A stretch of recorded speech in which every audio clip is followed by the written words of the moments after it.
Sleep disorder. Sleep disorder मतलब होता है कि सो के जागने वाली जो बीमारियां होती हैं, जो कि बहुत सारे प्रॉब्लम क्रिएट करता है। जैसे कि आपके टाइमिंग हो सकती है। कम से कम एक हेल्दी पर्सन को 7 से 8 घंटा सोना चाहिए, लेकिन उस टाइमिंग में डिफरेंस आ जाती है, अंतर आ जाती है।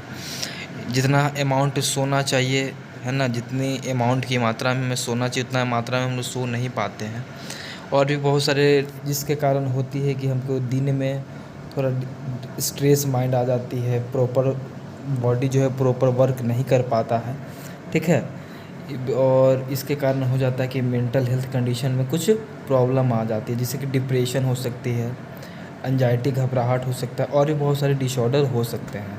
ये था आपका बेसिक इंट्रोडक्शन स्लीप डिसऑर्डर का।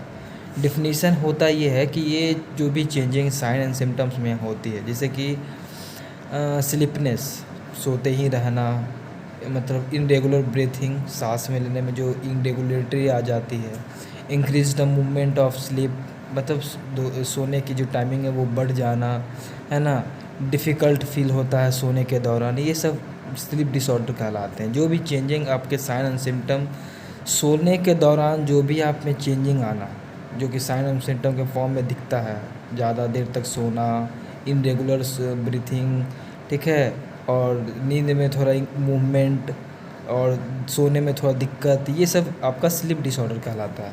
अब इसके टाइप्स देखते हैं। इंसोमिया, जब लगातार इंसान सोते रहे, है ना, सोते ही रहे कंटिन्यूअस, इसको इंसोमिया कहते हैं।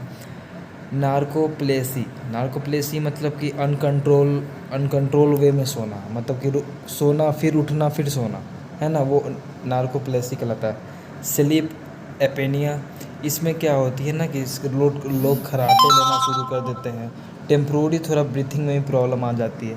नाइट टेरर, मतलब कि इसमें दिन में सोने के दौरान कुछ अलग अलग एक्सपीरियंस होता है, सपने आने लगते हैं, अलग सा बिहेवियर आ जाती है इसमें।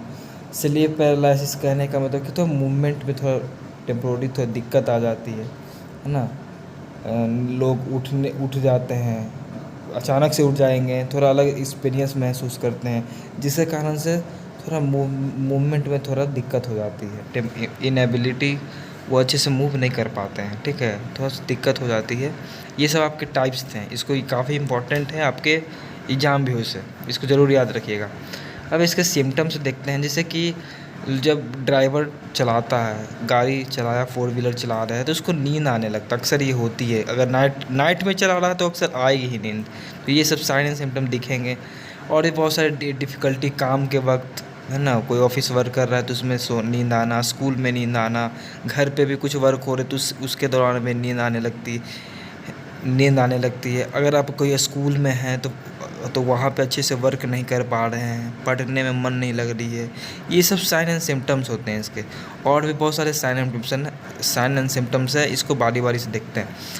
और ये देखिए कि लगता है ऐसा, फेस से ही लगेगा कि एकदम सोया सोया सा लग रहा है ना। और भी उसके जो याद, जैसे मेमोरी पावर में थोड़ा दिक्कत आ जाती है ना।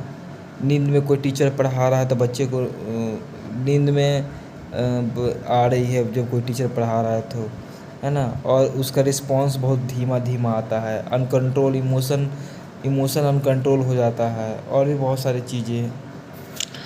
तो ये क्या होती है कि नींद में भी डे में कम से कम थोड़ी रेस्ट बॉडी को ज़रूर लेना चाहिए, है ना, जिसके कारण आपका बॉडी वर्क अच्छे से फंक्शन करने लगे, ठीक है। ये सब कुछ कॉमन साइन एंड सिम्टम्स थे। अब इसके causes, any painful uncomfortable illness, कोई भी अनकम्फर्टेबल इलनेस हो गए तो उसके कारण हार्ट डिजीज़ हो गया, रिस्पिरेटरी डिजीज़ हो गए, ब्रेन स्टीम ये हो गया, डेलेरियम, दिन में जो ड्रीम आती है, दिन में ही सपने आने, और भी बहुत सारे हैं। मस्कुलोस्केलेटल डिजीज़ हो गया, पेरियोडिक मूवमेंट हो गया, मतलब रुक रुक के सोने वाली जो काउजेज हो जाते हैं। ओल्ड एज में भी देखा गया है कि ये सारे जो काउजेज हो जाती है, तो जिसके कारण से बहुत सारी दिक्कत होती है, ठीक है ना। ये सारे काउजेज भी काफ़ी इम्पोर्टेंट है कि ये क्यों होती है, ठीक है। अब इसके डायग्नोसिस क्या हैं, तो कम से कम ये इसकी डायग्नोसिस कि स्लीपिंग में डिस्टर्बेंस नहीं होनी चाहिए, कम से कम 3 टाइम्स अ वीक हो तो चलेगा, लेकिन अगर ज़्यादा हो जाता है ना तो काफ़ी दिक्कत हो जाती है। मंथ में कम से कम 1 बार ही होनी चाहिए। और जो स्ट्रेस माइंड में आ जाते हैं जिसके कारण हम सोशली किसी से अटैच होते हैं ना, या तो उसमें अच्छे से वर्क नहीं कर हो पाती है, तो इस कारण से थोड़ा ऑक्यूपेशनल जो वर्क कर रहे हैं उसमें फंक्शनिंग में प्रॉब्लम आ जाती है। ठीक है, सोशल वर्क भी कर रहे हैं, किसी से बात भी कर रहे हैं, उसमें भी प्रॉब्लम आ जाती है। अब इसका प्रिवेंशन ये है कि हमको सोडा या कॉफ़ी नहीं लेनी है आफ्टरनून में या इवनिंग में।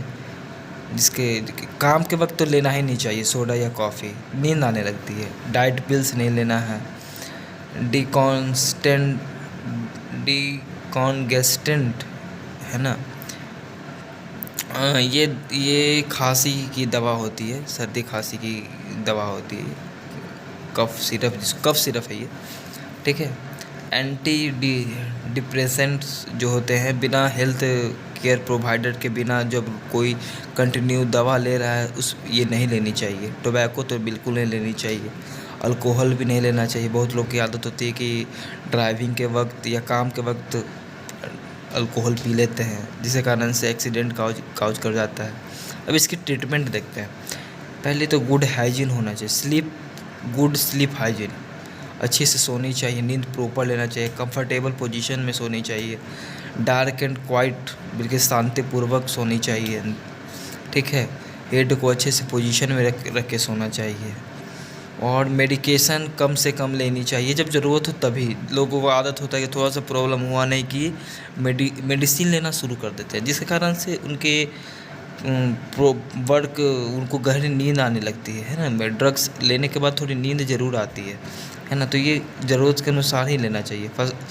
फ्रस्ट्रेशन है तो माइंड को रिलैक्स रखिए, है ना।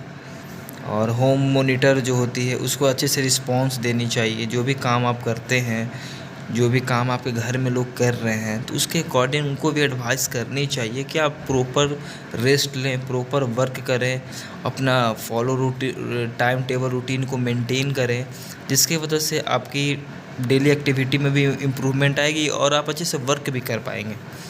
ठीक है, अब मेडिसिन हो गया जैसे कि मेलाटोनिन, जेलपिटिम, जेलेप्लॉन, और भी बहुत सारे जो है, जैसे कि लास्ट वाला जो है टेमाजेपैम और डायजापैम, ये आपकी नींद की दवा होती है। ठीक है, जब डॉक्टर एडवाइस करे तभी इसको लेनी चाहिए।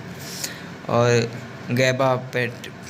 गैबापेंटियोन जो है ये आपका रेस्टलेस है, रेस्ट चाहिए आपको, तो इसके लिए दिया जाती है। और ये बहुत सारे जो मेडिसिन जो डॉक्टर जब देखिए, नींद की जो दवा होती है जब तक डॉक्टर एडवाइस ना करे इसको लेनी नहीं चाहिए। इसके वजह से आपको आपके हेल्थ काउज भी कर सकता है। ठीक है, तो ये सब ज़रूर याद कर लीजिएगा। आज के लिए इतना ही, नेक्स्ट वीडियो में मिलते हैं, तब तक अपना ख्याल रखिए। Good day to all.